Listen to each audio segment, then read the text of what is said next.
How do these laws get passed? This is passed by the by the Parliament, and when it comes to labour laws, it is the Ministry of Human Resource which is the owner of the labour laws. So recently, the last 2 years especially, I think the ministry has been pretty busy. You probably have heard of the Minimum Retirement Age Act, which came in recently, the minimum wage, which was also introduced. So there are many acts of Parliament relating to labour laws, but for the purpose of today's topic, the two most important acts are the Employment Act 1955 and the Industrial Relations Act 1967. Now, I will spend a little bit of time on both because when Roy talked about claims in the Industrial Court and claims in the Labour Court, they arise from these acts.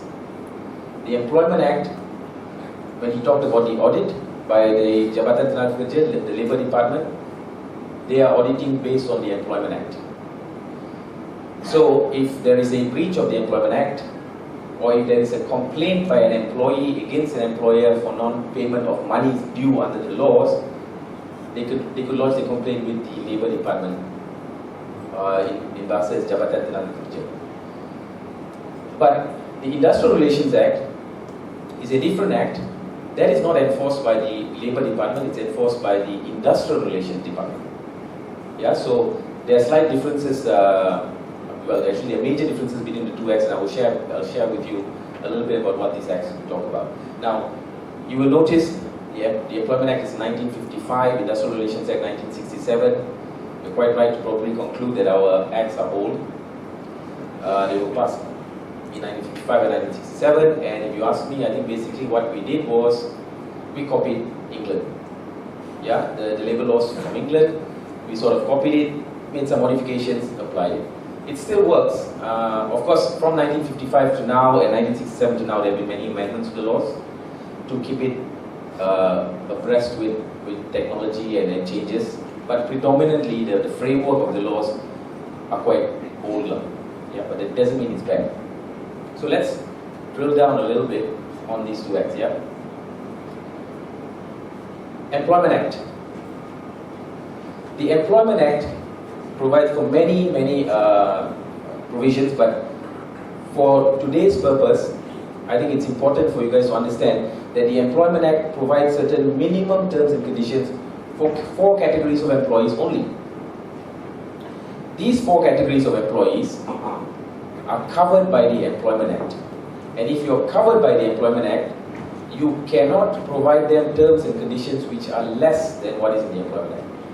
So I will share with you some examples of what terms and conditions are, but first let's talk about who gets covered within the Act and who isn't. The first category of employees who are under the scope of the Employment Act are those whose salaries do not exceed 2,000 ringgit per month. If the word used is wages. If someone's wages do not exceed 2,000 ringgit per month, he's covered by the Employment Act, regardless of his designation, his duties. Ironically, the limit of 2,000 is only applicable for Peninsular Malaysia and Labuan. In Sabah and Sarawak, the limit is 2,500. Yeah, so that adds another layer of complication, but let's leave that aside. So the first category, if an employee is earning 2,000 or below, automatically he's covered by the Act. The second, third and fourth categories refer to the job duties. Even though someone is earning more than 2,000 ringgit a month, it does not mean they are outside the scope of the Act. They may still come within the scope of the Act if they are either manual labourers, supervisors of manual labourers, or drivers and mechanics. You must be very clear about who comes within the scope of the Employment Act, because once they do, you have to comply with the Employment Act. Non-compliance with the Employment Act would result in a fine of up to 10,000 ringgit for each instance of breach. So if I give you an example for someone who comes within the scope of the Employment Act, by law you have to pay them overtime if they work beyond their normal hours of work. So one question will be, how many hours can I ask someone to work before I have to pay them overtime? It's prescribed in the Employment Act. Typically, the answer is 8 hours per day. There are some instances you can go up to 9 hours per day. Then some people say, does that include lunch hour? Does it include a lunch hour or not? The law prescribes for it. If during the lunch hour you are allowed to do whatever you want, the wordings in the act is if you're free to dispose of your own time and movement. What does that mean? You can go leave the premises, you can go wherever you want. Then lunch hour is not part of hours of work.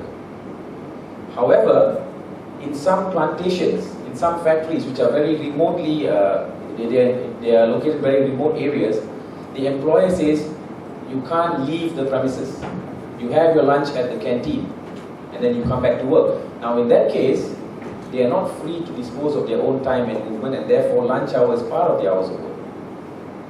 So once you hit the cap of 8 hours and you ask someone to work beyond that, you must pay them overtime. If you don't pay them overtime and the Labour Department finds out about it, and as Roy mentioned, there are two ways they can find out about it. One is an audit is conducted. The other is when the employee lodges a complaint. They could fine you 10,000 ringgit, potentially 10,000 ringgit, for each day that you did not pay overtime. That's for each day for each employee. So imagine if you had 20 employees, in the whole year you got them to work, say, 50 days of overtime and didn't pay them 1 cent of overtime at all. Potentially, it's 20 times 50 times 10,000 equals bankruptcy. Yeah? So, we need to understand these laws. So, the other question is, of course, some people say 2,000 and below, does that include allowances or not? Again, this is a great big topic. General rule, and I'm not going to go into a lot of details, the general rule is that the law says you include allowances. As a sort of a rule of thumb, fixed and regular allowances are included. Once you include that and they come below 2,000, so notice it says 2,000 and below. So if someone is earning exactly 2,000, is he within the scope or outside? Within. 2,001, you're outside. So is it good to have employees within the scope or outside the scope? From an employer perspective, of course, if you're outside the scope, it's fantastic because no rules apply. The Employment Act does not apply. So if I'm able to pay someone 2,500 ringgit, for example, I can tell him, your hours of work shall be 7 a.m. to 11 p.m., 7 days a week, and in a year, I shall give you 2 days of public holiday, 2 days of annual leave, and 2 days of medical leave. Nothing wrong by law, because they are outside the scope of the Employment Act. Of course, you are not going to be able to hire anyone, because those terms and conditions are ridiculously, it's just, if you ask me, it's unsustainable, right? So, it is possible for you to prescribe any terms and conditions for those employees who fall outside the scope.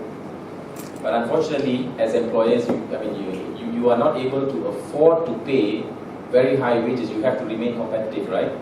Okay. So therefore, if you are employing employees who come within the scope of the Employment Act, you must be aware of what is allowed and what is not allowed. What are the limits provided for? As an example, I'll give you a minimum term provided by the Employment Act. You cannot provide someone less than 11 public holidays in a year.